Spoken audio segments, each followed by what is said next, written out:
السلام علیکم دوستو، کیا آپ جانتے ہیں کہ جاپان میں ایک ایسا جزیرہ ہے جہاں سانپوں کی بھرمار نے زندگی کو انتہائی مشکل بنا دیا تھا۔ یہ سانپ نہ صرف زہریلے تھے بلکہ اتنے خطرناک تھے کہ پورے جزیرے کی آبادی خوف میں مبتلا تھی۔ ان کے کاٹنے سے ہر سال کئی جانیں ضائع ہو رہی تھی اور حکومت کے پاس اس مسئلے کا کوئی مؤثر حل نہیں تھا۔ لیکن پھر جاپان کی حکومت نے ایک ایسا فیصلہ کیا جس نے نہ صرف اس جزیرے بلکہ پورے ملک کو ہلا کر رکھ دیا۔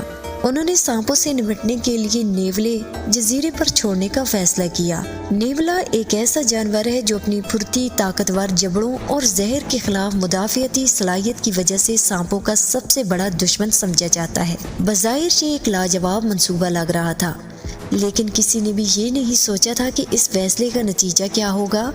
یہ ایک سنسنی خیز کہانی ہے جس میں قدرت کے ساتھ چھیڑ چھاڑ کے خطرناک نتائج دیکھنے کو ملتے ہیں۔ تو پیارے ساتھیوں، اس کہانی کی ابتدا وہاں سے ہوتی ہے جہاں جاپان کے دیہی علاقے ایک سنگین خطرے کا شکار تھے۔ 1970 کی دہائی میں جاپان کے امامی اور شیما جزیرے پر رہنے والے لوگ ایک خوفناک دشمن کا سامنا کر رہے تھے جس کا نام تھا ہائبو پٹ وائپر۔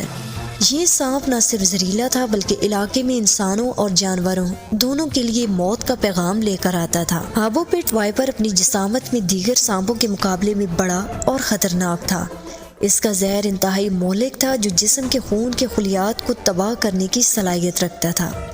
اس سانپ کے کاٹنے سے متاثرہ شخص کو شدید درد، سوجن، متلی اور بعض اوقات موت کا سامنا کرنا پڑتا تھا۔ دیہی علاقوں میں جہاں طبی امداد تک رسائی محدود تھی، وہاں یہ سانپ حقیقی عذاب بن چکا تھا۔ 1980 میں تقریباً 400 افراد ان سانپوں کا نشانہ بنے، جن میں سے کئی اپنی جان سے ہاتھ دھو بیٹھے۔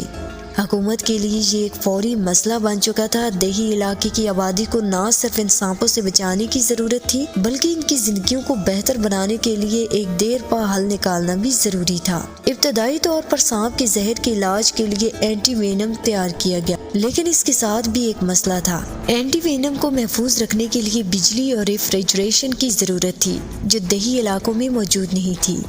لہٰذا جب یہ سانپوں کا مسئلہ شدت اختیار کر گیا تو جاپان کی حکومت نے ایک جرأت مندانہ فیصلہ کیا۔ 1989 میں حکومت نے قدرت کے خلاف قدرت کو استعمال کرنے کا منصوبہ بنایا۔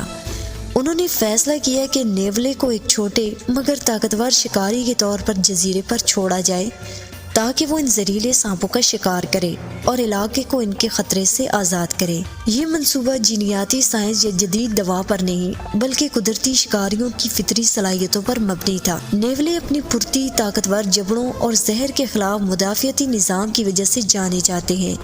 یہ چھوٹے جانور نہ صرف زہریلے سانپوں کو مارتے ہیں بلکہ انہیں کھا بھی جاتے ہیں۔ اس منصوبے کے تحت جاپانی حکومت نے تقریباً 30,000 نیولے امامی اور شیما جزیرے پر چھوڑے تاکہ وہ ہائبو پٹ وائپر کو ختم کرے۔ یہ حکمت عملی بظاہر ایک درست منصوبہ لگ رہا تھا، لیکن جلد ہی اس کے نتائج توقعات کے خلاف نکلے۔ نیولے اور سانپ کی سرگرمیوں میں ایک بہت بڑا فرق تھا۔ ہائبو پٹ وائپر رات کے وقت زیادہ فعال ہوتا ہے جبکہ نیولے دن کے وقت شکار کرتے ہیں۔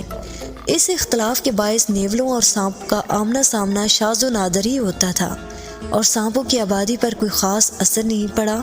نتیجے میں نیولے نے سانپوں کی بجائے جزیرے کی مقامی نسلوں کو نشانہ بنانا شروع کر دیا۔ امامی خرگوش جو پہلے ہی معدومی کے خطرے سے دوچار تھا، نیولے کا آسان شکار بن گیا۔ یہ خرگوش صرف اسی جزیرے پر پایا جاتا تھا اور نیولے کے حملے کی وجہ سے اس کی آبادی تیزی سے کم ہونے لگی۔ نیولے کا ایک اور مسئلہ یہ تھا کہ یہ بے حد تیزی سے افزائش نسل کرتے ہیں۔ چند ہی سالوں میں ان کی آبادی لاکھوں تک پہنچ گئی اور یہ پورے جزیرے پر پھیل گئے۔ مقامی ماحولیاتی نظام جو پہلے ہی نازک تھا، تباہی کے دہانے پر پہنچ گیا۔ جب جاپانی حکومت کو احساس ہوا کہ نیولے کے جزیرے پر چھوڑنے کا فیصلہ ان کے لیے ایک نیا بحران بن چکا ہے تو انہوں نے اس مسئلے کے حل کے لیے فوری اقدامات شروع کر دیے۔ اب ان کے سامنے دو بڑے چیلنجز تھے، ایک مقامی ماحولیاتی نظام کو بحال کرنا اور دوسرا نیولے کی بڑھتی ہوئی آبادی پر قابو پانا۔ سن 2000 میں حکومت نے نیولے کے خلاف ایک جامع منصوبہ بنایا۔ انہوں نے خاص طور پر تربیت یافتہ کتوں اور ماہر شکاریوں کی ایک ٹیم تشکیل دی جنہیں جزیرے کے ہر علاقے میں نیولے تلاش کرنے اور پکڑنے کا کام سونپا گیا۔